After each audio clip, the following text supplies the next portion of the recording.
the challenge lekhulu about even ne-youth yethu lesinayo yabona.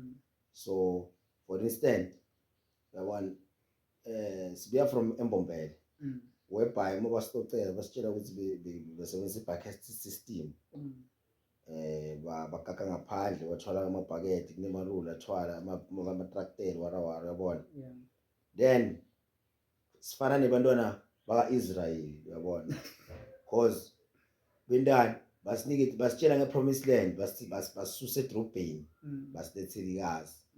That was our promised land elikazi whereby bathi ukaka endlini ma-toilet asetoba sendlini ngenzayo yokulimanyana njani. Okay, lento ngale ndlela ihambe ngakhona namuhla ilikazi uyafika kude manje ukaka endlini tindlu sethi green tongue etinabo Jojo uyabona. Wes kuthi inzayo yokulima mhlaba uphelile abantu bahlala etinzabeni sekule bantu bekhamba benda amabhizinisi into letiningi sethi wrong. And yabona le settlement mana isasiniki ngathi sekungcono nalapha silanza khona than noma singakwadi but basicocela abantu abadzala but ngadi way lesisihleli ngakhona nyalo lena isafana. And Wes ngive ebhlungu nini ngithi ngibuka ku social media ngibona abantu baseThekwani South basibabanika ama-title deed yabona. And labantu they are very much happy ukuthi babanika ama-title deed. Mina ngithi hawu kuyangani labantu babanika ama-title deed labantu baneditandle encane nakangaka. Ungajatshulisa ukuthi bakunika i-title deed mara makhelwane uma ukhuluma uyakuva next door now. But wena sebakunika i-title deed bathi uhleli kahle asi-settlement lefuna uhlale kuwe phela leyo. And then West yabona bantwana babo labantu buhlala kuphi yabona because leminyaka ihambile phela nyalo we are running 2026 next year 2027 but still asikahlali kahle, asinamandi, asinamaphoyisa, asinamthetho, asinama-leader. Singathi sinema-leader sisho ukuthi igebengu, asina-youth, iyouth yethu singathi sikhuluma ngeyouth sikhuluma ngabantu abatinathela tshwala bafuna ukudihambela ngcunu, bafuna kujayiva. But kune future le kufuna sibuke yona ukuthi from here to there sifika njani yabona. Asikhona ukuyithola isolution.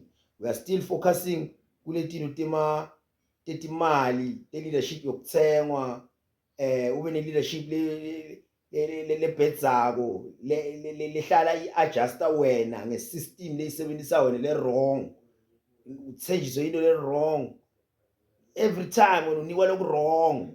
Eish mfowethu mayikhulume le ndibuhlungu up until kuze kube kunamuhla yabona sesigugile phela. We are running 40 something years yabona. Nathi funa sitshele bantwana bethu kuyolunga nini. There's no change. Kaze kube ne-change la futhi sekubuye kube worse yabona.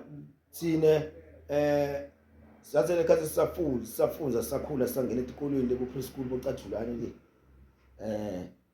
mabhuku bebasinika yabona.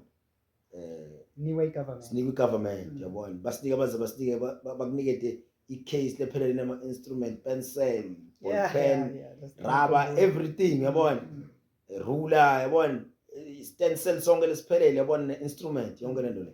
But today mabhuku sesiyathenga yabona. And Mandela was a free education but namuhla siyathenga. Kuphuma imali bathengelana bana nama-tablets bantu badla imali. Sethina sofika njani kule generation la khona i-technology yethu into etigijima lula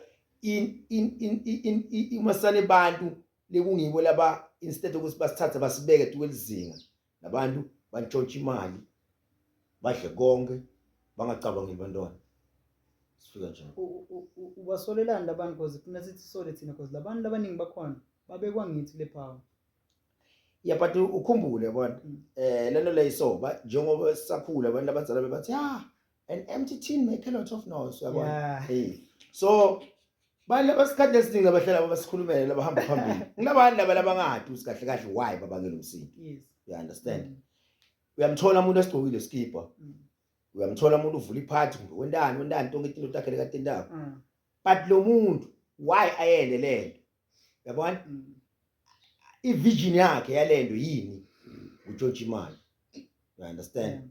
Kuba nemali, abe nepower, hlukubetekele abanye abantu than ukuthi lo muntu and into le right for the people. You understand? Phela uma ngabe ukuthi everything lesiyendayo besenda show ukuthi senda permanent ngaba sihlupheki.